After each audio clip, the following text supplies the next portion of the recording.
15세기경에 영국에 우리가 잘 아는 세계적인 문학가 셰익스피어보다도 더 버금간다고 할 정도로 한 유명한 문학가가 있었습니다. 그리고 미래에 촉망받는 정치가이기도 했습니다. 그때 그 15세기경에 영국에 이 청교도 혁명이 일어났습니다. 이 사람도 청교도였습니다. 이 청교도라고 한다면은 요즘 우리 개신교 칼빈주의를 표방하고 따르는 개혁교회 교인, 바로 이 개신교도들을 말합니다. 그래서 이 청도교들을 중심으로 청도교 혁명이 일어났습니다. 절대 왕권의 개혁을 요구하면서 개신교도들이 소위 말하는 시민혁명을 일으킨 겁니다. 바로 이 사람도 청도교였기 때문에 이 같은 청도교 혁명에 가담을 했어요. 그런데 절대 왕권에 의해서 이 혁명하던 사람들이 체포되고 그리고 감옥에 끌려갔습니다. 모진 고문도 당하고 엄청난 그런 고난의 삶을 살았습니다. 이분이 이 같은 고난 역경 가운데에 결국 44살 때에 실명까지 해버렸습니다. 그러나 문학가이기 때문에 이분은 계속해서 옥중 속에서도 계속 이렇게 글을 썼습니다. 이 같은 상황 속에 내조하던 아내도 그를 떠나버렸습니다. 곧 다시 돌아왔지만은 그에게 세 딸을 남겨두고 먼저 세상을 떠났습니다. 48살 때는 새로운 아내를 맞이해서 재혼을 했지만은 1년 만에 그 아내마저도 세상을 떠나고 말았습니다. 그러니까 세상적으로 그 누구에게도 위안이 될 만한 사람, 위로를 줄 만한 사람이 그에게는 아무도 없었습니다. 그런 가운데에 그가 오직 하나님만을 바라보았습니다. 그리고 하나님의 이 말씀만을 사랑하고 묵상을 했습니다. 어느 날 그 말씀을 묵상하는 중에 요한 1서 1장 5절 말씀이 그의 가슴에 와닿았습니다. 거기 보면은 우리가 그에게서 듣고 너희에게 전하는 소식을 이것이니 곧 하나님은 빛이시라. 그에게는 어둠이 조금도 없으시다라고 하는 이 말씀 앞에 그가 큰 은혜를 받았습니다. 왜냐하면 그가 현재 눈을 실명하기 때문에 앞을 볼 수 없는 캄캄한 어둠 속에서 사는 인생이었습니다. 그래서 그가 살 수 있는 방법은 그 누구도 그를 도와줄 수 없었고 오로지 하나님 한 분밖에 없다 하는 이 같은 믿음의 각오로 날마다 하나님 앞에 기도하는 삶을 살았습니다. 말씀을 묵상할 때마다 말씀의 그 밝은 그 빛이 그의 마음, 그의 심령을 비추어 주었습니다. 그런 가운데 그가 55세 때에 세 번째 아내 이 엘리사벳을 맞이했어요. 그런데 이 엘리사벳은 믿음의 여성이었어요. 아주 헌신적인 그런 아내로서 그를 도와줬어요. 밤이면은 이 사람은 말씀을 묵상하면서 그 말씀의 그 상상의 나래 속에 들어가서 작품을 구성하고 작품을 씁니다. 아침이면 그를 돕는 아내와 더불어 다른 사람들이 와가지고 이 밤에 묵상하면서 쓴 글을 구술로 이야기하면은 이 펜을 들고 쓰는 사람이 따로 있었어요. 이렇게 해서 어느 한 작품을 만들어 갔어요. 드디어 그의 나이 59세가 되었을 때에 그가 실명한 지 15년 만에 10권으로 완성된 대작이 세상에 나오게 되었어요. 바로 그 책 제목이 뭐냐면은 신락원이라고 하는 책이었습니다. 파라다이스 로스트. 그러니까 잃어버린 낙원. 낙원의 상실이란 뜻을 가진 책이었어요. 여기에 이 책을 바로 이 신락원의 저자가 바로 누구냐면은 존 밀턴이라는 사람입니다. 이 존 밀턴이 그 같은 역경, 힘든 환경 가운데에서 그가 왜 신락원, 그것도 성경을 읽고 성경을 묵상하다가 성경 속에 있는 그 내용을 글로 쓴 그 내용인데, 이 신락원인데, 이 신락원의 가장 중요한 내용이 뭐냐면은 이 사탄의 유혹으로 초래된 그 인간 내 그 범죄, 인간의 타락, 그것으로 말미암아 하나님께서 보내주신 그 낙원, 에덴 동산, 그 낙원이 상실되어 버렸다라고 하는 이 사실을 성경적으로 증언하는 내용이 바로 그 신락원이었어요. 어느 날 이 존 밀턴의 친구 토마스 엘로드라는 사람이 찾아와서요. 그리고 밀턴에게 이런 말을 했습니다. 자네는 어떻게 낙원 상실에 대한 이야기만 하고 있는가? 낙원이 회복되지 않았는가? 왜 그것은 이야기하지 않는가? 이 친구의 말에 도전을 받고 밀턴이 다시 성경을 깊이 묵상하면서 쓴 책이 또 나왔어요. 그가 1671년 죽기 전 4년 전에 62세 때 신락원의 후속 작품인 복락원이라는 책을 세상에 내놓았습니다. 여기에 이 복락원의 내용은요, 제2의 아담이 되시는 예수 그리스도께서 사탄의 유혹을 이기시고 인류가 상실했던 그 낙원을 회복하게 해주신다는 그 이야기를 성경적인 내용을 가지고 담고 있는 아주 너무나 훌륭한 그런 책이었어요. 존 밀턴이 신락원과 함께 복락원이라고 하는 이 대작을 만들었는데요. 우리는 이 책 제목만 보더라도 저는 이런 생각을 해서요. 오늘 우리의 신앙이 무엇인가? 오늘 우리의 신앙생활이 무엇인가? 사실 알고 보게 되면은 오늘 우리의 신앙생활은요, 신락원에서 그리고 복락원 사이에 살고 있는 상태예요. 믿음생활, 신앙생활은 이런 상태예요.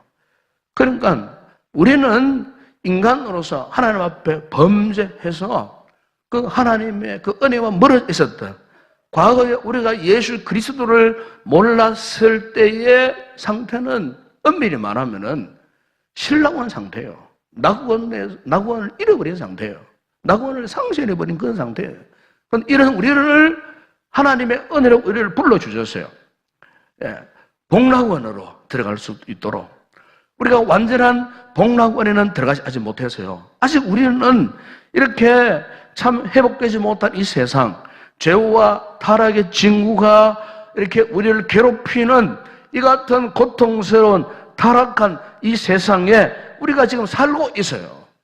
오늘 우리의 신앙생활은 이렇게 신락원과 복락원 사이에 현재 지금 있다는 거예요. 이게 오늘 우리의 신앙생활이에요. 그렇기 때문에 오늘 우리의 신앙생활에 수없이 많은 갈등이 올 수 있고 고통이 올 수도 있어요.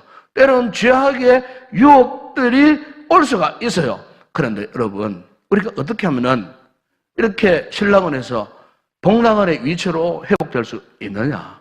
성경은 분명히 말씀하는데 그것은 메시아가 다시 오실 때, 즉 그리스도가, 구원자가, 구세주가 다시 오실 때, 그분이 오시면은 신락원이 복락원으로 회복되어진다는 사실이에요. 다시 말하면은 여러분, 오늘 우리 성도들이 예수 그리스도를 믿으면, 예수 그리스도를 나의 구원자로, 구세주로 믿으면, 그분을 만나면은요, 여러분, 우리의 심령 속에 잃어버렸던 신락원이 복락원으로 회복되어지는 구원의 놀라운 회복의 역사가 일어난다는 것입니다.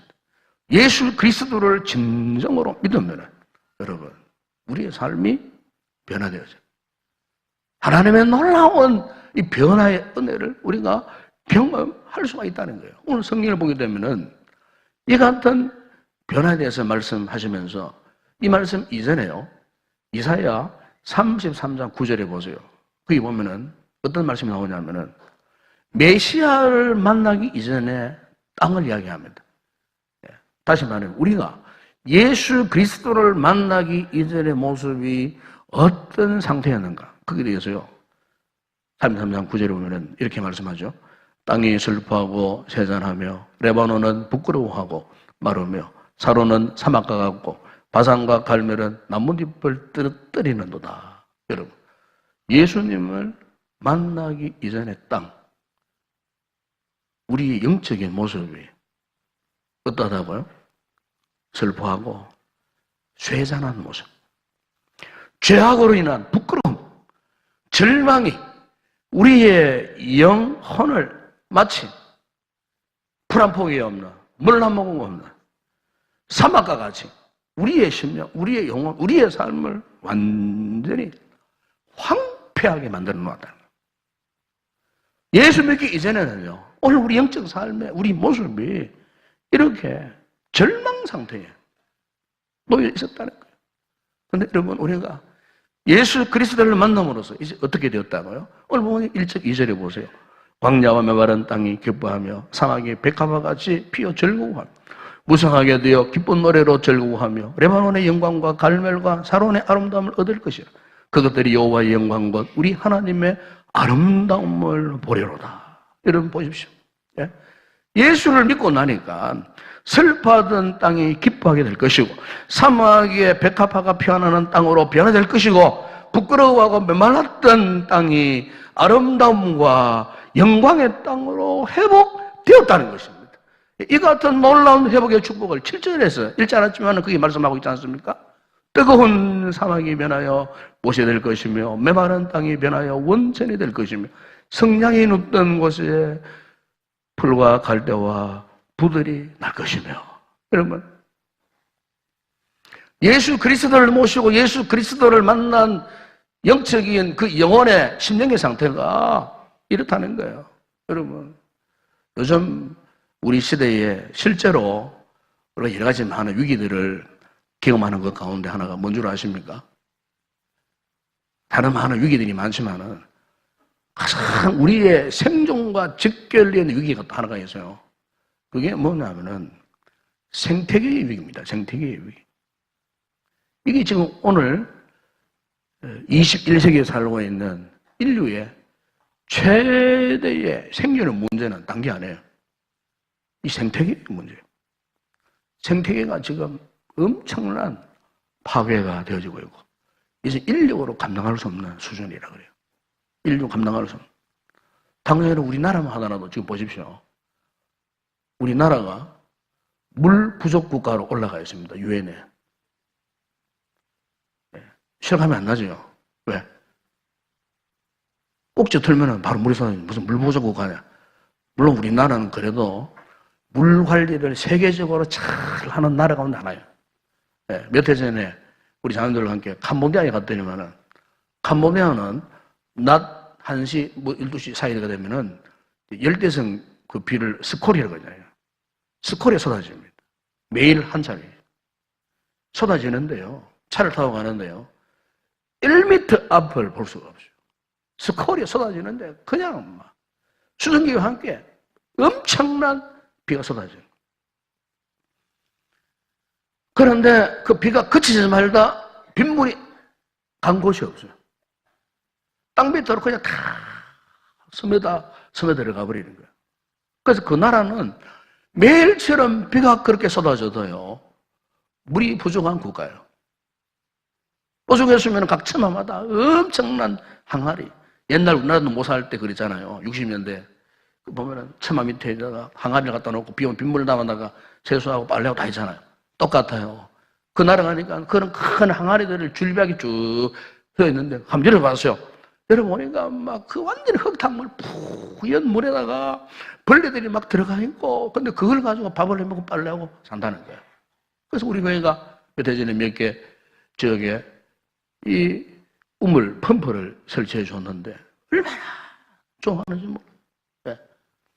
그 나라는 물이 이렇게 많이 쏟아지지만 물 관리를 못하기 때문에 옆에 바로 엄청난 강물이 흘러가도 강물을 이용할 줄은 몰라요.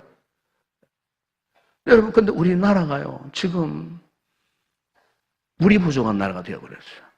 며칠 전에 어떤 뉴스를 보는데 대구에 운문댐이 지금 저수량이 8%밖에 안 됩니다. 지금. 그 그림 보니까 완전히 말라버렸어요. 운문댐이 생기고 처음으로 지금 바닥을 다 드러내고 있어요. 운문댐 그러면은 푸른 저수물이 가득 차 있는 그런 저수지로 알고 있는데 그 물이 어느샌가 다 말라버리고 바닥이 나가지고 지금 8%밖에. 대구 경북 지역 지금 당장 3월부터요. 지금 식수급 대란이 일어날 정도예요.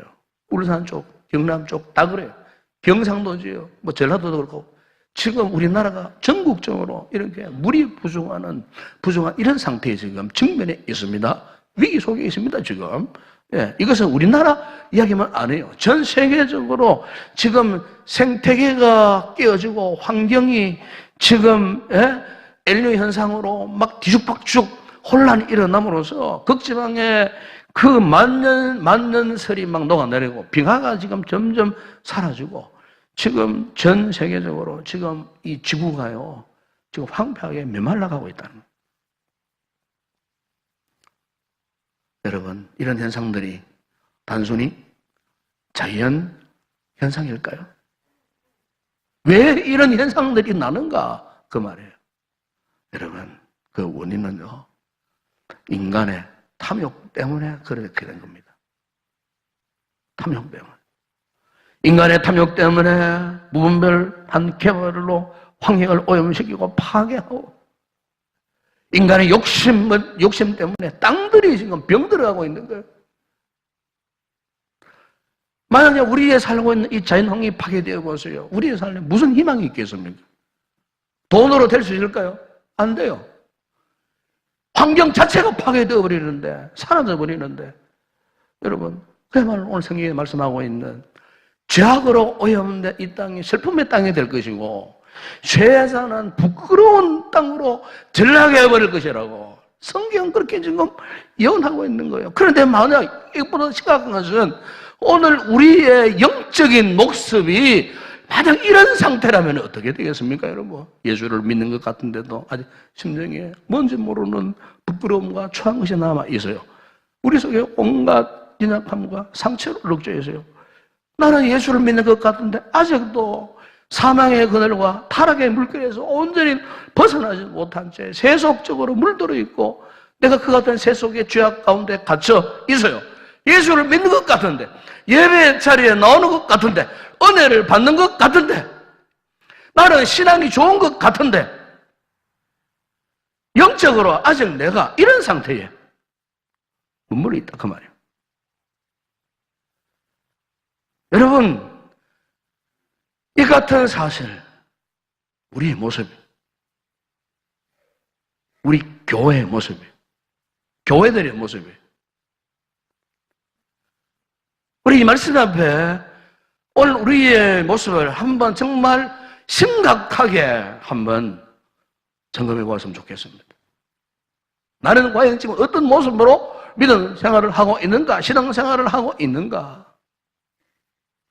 그러나 우리가 성경을 보게 되면은 하나님 우리에게 절망보다도 소망을 주시고 희망을 주시는 분이십니다. 이 같은 하나님의 열심을 우리의 성경에서 찾아볼 수 있어요. 비록 세상은 타락했어요. 우리는 지금 죄악의 유혹을 받고 있어요. 죄악으로 수많은 사람들이 죽어가고 있어요. 그런데 우리 하나님의 열심은 뭐냐 하면 이 같은 우리 인간들을 본래의 모습으로 회복시키시려는 뜨거운 열정, 그분의 뜻을 갖고 계신다는 겁니다. 시편 8편 4절에 5절에 보면은 본래 우리 인간이 하나님께 어떤 관계였나에 대해서 시인이 이렇게 고백합니다. 사람이 무엇이기에 주께서 그를 생각하시며 인자가 무엇이기에 주께서 그를 돌보시나이까. 그를 하나님보다 조금 못하게 하시고 영화와 존귀로 관을 씌우셨나이다. 여러분, 그렇습니다. 본래 하나님께서는 우리 인간들을, 바로 저와 여러분을 영화롭고 존귀한 존재로 지으셨습니다. 그런데 이 존귀한 존재가 하나님을 떠나버렸습니다. 죄를 지었습니다. 전적으로 타락하고 부패했습니다. 그 결과 우리의 삶이 불행해졌습니다. 소망이 전혀 없는 절망적인 상태에 놓여지게 되었습니다. 우리의 가슴 속에, 마음 속에 두려움과 불신으로 가득 차 있습니다. 온갖 인생의 상처로 가득 차 있습니다. 죄악으로 지금 우리는 멍들어 있습니다. 이게 이러면 오늘 우리의 실상이에요. 그런데 여러분, 이 같은 인생, 도저히 희망이라고는 소망이라고는 전혀 없는 이 같은 우리 인생들을 향하여 성경은요, 뭐라고 말씀하느냐 하면은 사도 바울이 로마서 8장 23절에서 이렇게 말씀합니다. 그뿐 아니라 또한 우리 곧 성령의 처음 익은 열매를 받은 우리까지도 속으로 탄식하여 양자 될 것 곧 우리 몸의 속량을 기다리느니라. 보십시오. 하나님의 은혜가요, 우리 속에 부어짐으로 말미암아 비록 우리가 죄악 가운데 있지만은 우리에게 거룩한 욕구, 거룩한 욕망이 생겨서요. 그게 뭐냐면은 양자가 되기를, 즉 하나님의 자녀가 되고 싶다는 거예요. 구원받아 하나님의 자녀가 되고 싶다는 거예요. 하나님의 구속의 은총을 입고 싶다는 이 거룩한 욕망이 우리 속에 언제부터인가 스며들어온 거예요. 이 타락한 이 본성이 하나님의 거룩한 것을 추구하고 싶은 거예요. 구원의 은혜를 맛보고 싶은 거예요. 창조주 하나님의 구속의 은총을 입고 싶은 이런 갈급한 마음. 여러분, 오늘 우리 성도들에게 있어서 정말 중요한 것은 이 같은 은혜의 갈망함이 있는가 하는 것입니다. 이런 갈망함이 있는가? 이런 갈망함이 누구를 통해서 주어질까요? 바로 메시아를 통해서, 그리스도를 통해서, 예수 그리스도를 통해서. 예수 그리스도를 만날 때, 주님을 만날 때 이 같은 회복의 역사가 일어나는 줄로 믿습니다. 여러분, 오늘 우리가 이 은혜를 회복해야 돼요. 주님을 향한 큰 영적 갈망함이 회복되어져야 돼요. 이 은혜가 회복되어지면은 오늘 본문 여러분 3절 4절에서 이렇게 말씀하지 않습니까? 너희는 약한 손을 강하게 하며 떨리는 무릎을 굳게 하며 겁내는 자들의 이르기를 구세하라. 두려워하지 말라. 보라, 너희 하나님이 오사 보복하시며 갚아주실 것이라. 하나님이 오사 너희를 구원하시리라. 여러분, 그렇습니다. 구원의 하나님이 우리의 심령에 다시 임하여 주실 때에 여러분, 우리의 모습이 본래의 모습으로, 온전한 모습으로 회복되어진다는 겁니다. 우리의 약함이 강함으로 바뀌어지고 우리 몸의 영적인, 정신적인 모든 질병들이 치유되어지고, 그리고 이제는 더 이상 어떤 두려움의 노예가 되어 살아가지 않도록 하나님께서, 그리스도가 우리 가운데 임하면, 예수 그리스도를 만나면 이런 놀라운 회복의 은혜를 베풀어 주신다는 사실입니다. 오늘 보면 이어져 나오는, 여러분 읽지 않았지만은 5절 6절을 보세요. 거기 보면은 그때에 맹인의 눈이 밝을 것이며 못 듣는 사람의 귀가 열릴 것이며 그때에 저는 자는 사슴같이 뛸 것이며 말 못하는 자의 혀는 노래하리니 이는 광야에서 물이 솟겠고 사막에서 시내가 흐를 것임이라 그랬습니다. 여러분, 우리를 회복케 하시는 이 놀라운 소망, 예수 그리스도가 여러분 우리에게 임하면은요, 이런 역사가 일어난다는 겁니다. 우리가 보문서를 보게 되면은 보십시오. 주님이 이 땅에 오셨지 않습니까? 그런데 그분께서 앞을 보지 못하는 맹인들을 보게 하셨습니다. 듣지 못하는 사람들의 귀를 열어주셔서 듣게 하셨습니다. 말 못하는 사람들 입을 열어갖고 말하기도 하셨습니다. 방황하면서 두려움에 사로잡혀 있던 귀신 들린 사람들 어떻게 했습니까? 그 고리에서 포로하게 하셨습니다. 그들로 하여금 어떻겠습니까? 담대하게 복음을 전하게 하셨습니다. 여러분, 이 같은 사실은 지금 이 순간에도 주님께서 우리를 만나주시고 우리 가운데 임하셔서 우리 역시 이 같은 치유가 일어나고 이 같은 구원의 놀라운 회복의 역사를 우리 가운데서도 나타내어 주시는 주님이신 줄로 믿습니다. 우리가 진정 이 회복의 주님을 만나야 되는 겁니다. 이 주님을 인격적으로 우리가 만나야 되는 것입니다. 만나면은 비록 우리의 손도 약하고 무릎도 약하고 정말로 우리는 팔, 다리도 약하고 우리의 심령도 약하지만은 그러나 어떻게 합니까? 주님께서 우리를 굳세게 하신다고 말해요. 우리 붙들고 계시기 때문에 기어코 당신의 거룩한 뜻을 이루시기 위해서 우리를 사용하신다는 것입니다. 네. 바로 이 같은 놀라운 약속을 믿고 살았던 사람 가운데 닉 부이치치라고 하는 사람이 있었습니다. 닉 부이치치.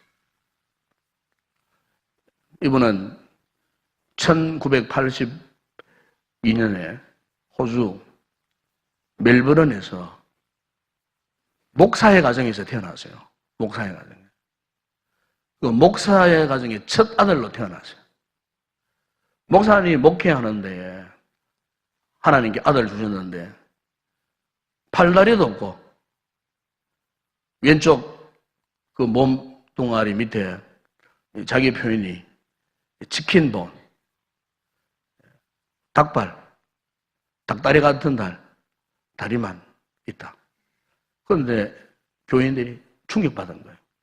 어떻게 주의 적용하지 목사님 가정에 하나님의 아들을 선물로 주는데 어떤 저런 괴물 같은 인간이 태어났을까? 그래서 막 숭숭숭 그래서 무슨 죄를 지었는가, 무슨 저주를 받았는가, 이 교인들이 그런 이야기를 하고 이웃 사람들이 와가지고 보고는 깜짝 놀라고 그래서 막 소문이 막 퍼져나갈 때에 그래도 그 교인들이 요한복음 9장 3절에 주님의 말씀을 기억을 했어요.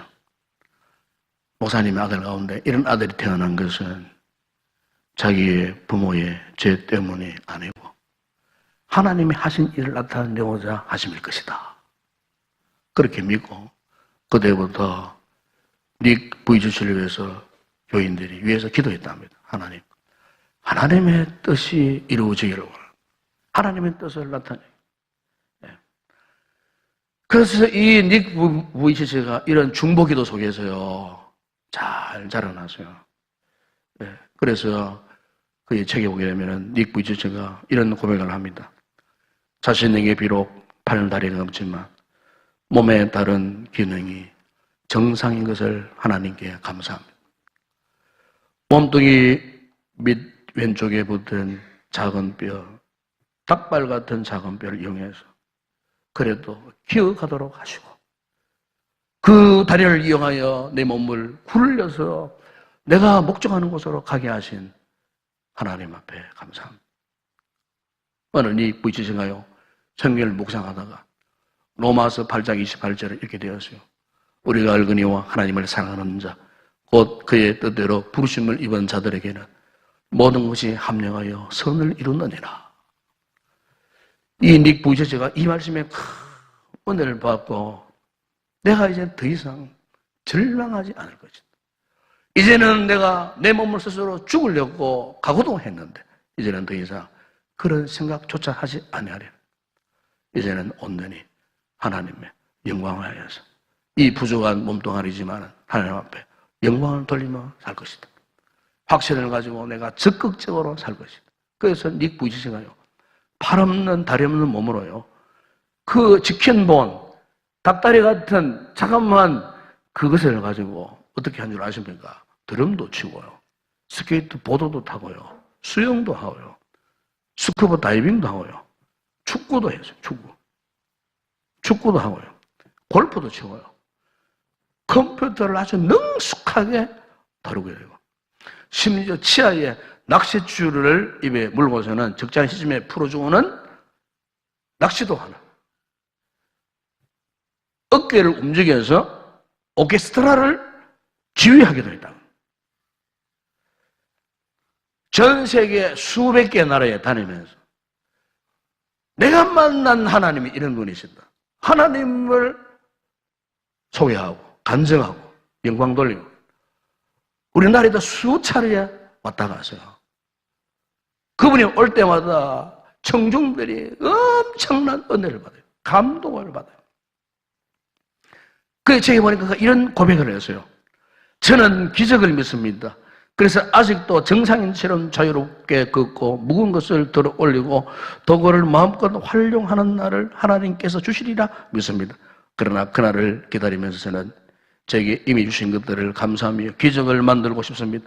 기적을 바라기만 하는 자가 아니라 기적이 되는 삶을 살고 싶습니다. 저는 팔도 다리도 없지만 한계도 없습니다. 포기하지 않으면 절망을 희망으로 바꿀 수 있습니다. 여러분, 그래서 닉 부이치치처럼 오늘 우리 성도들도 어떤 절망적인 자리에 있을지라도 포기하면 안 돼요. 왜?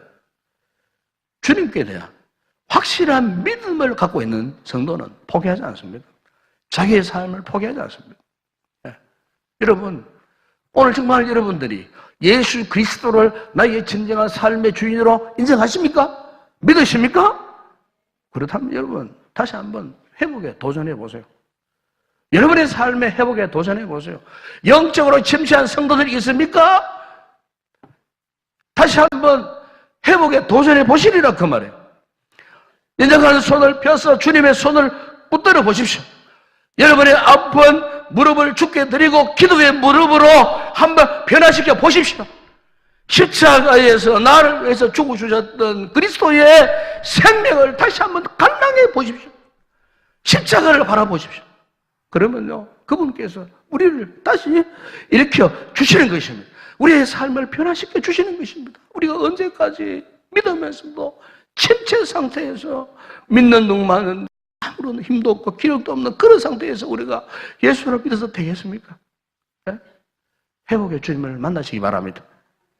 반드시 그분께서 우리 믿음을 회복해 주시는 것입니다. 오늘 성경에 말씀하지 않습니까? 3절 4절에 너희는 약한 손을 강하게 하며 떨리는 무릎을 굳게 하며 겁내는 자들의 이르기를 굳세어라 두려워하지 말라. 네? 그분이 오셔서 너희를 구하시리라. 하나님을 사랑하는 자, 곧 그의 뜻대로 부르심을 입은 자들에게는 모든 것이 합력하여 선을 이루시리라. 사랑하는 여러분, 오늘 이 말씀을 통해서 지금 이 순간에도 우리의 삶 속에서 모든 상황을 통해서 선을 이루어주시는 이 주님을 꼭 만나는 성도들이 되기를 주의 이름으로 축원합니다. 이 주님을 만나서 우리의 모든 부분들이 회복되어지는 그런 기적의 역사를 경험하는 복된 성도들이 되셔서 믿음 생활의 승리자가 다 되어지는 귀한 성도 되기를 주의 이름으로 축원합니다. 기도하겠습니다. 거룩하신 아버지 하나님, 우리의 자감과 우리의 부족함을 주께서 아십니다. 예수 그리스도를 만나지 않고서는 우리가 온전한 삶을 살 수 없습니다. 우리가 믿음을 가졌다 하지만은 날마다 주님을 만나는 인격적인 경험이 없으면은 우리는 영적으로 무기력해질 수밖에 없습니다. 이 시간 우리가 주님을 갈망합니다. 주님, 우리를 찾아와 주시고 우리를 만나 주시고 우리는 주님을 우리의 심령에 영접할 때에 우리의 침체된 모든 상황들, 모든 부분들이 회복되어지는 역사가 일어날 줄로 믿습니다. 주님 때문에 행복하고 주님 때문에 즐겁고 주님 때문에 승리의 위대한 삶을 살아가는 모든 성도들 다 되게 하여 주시옵소서. 예수님의 이름으로 기도드리옵나이다.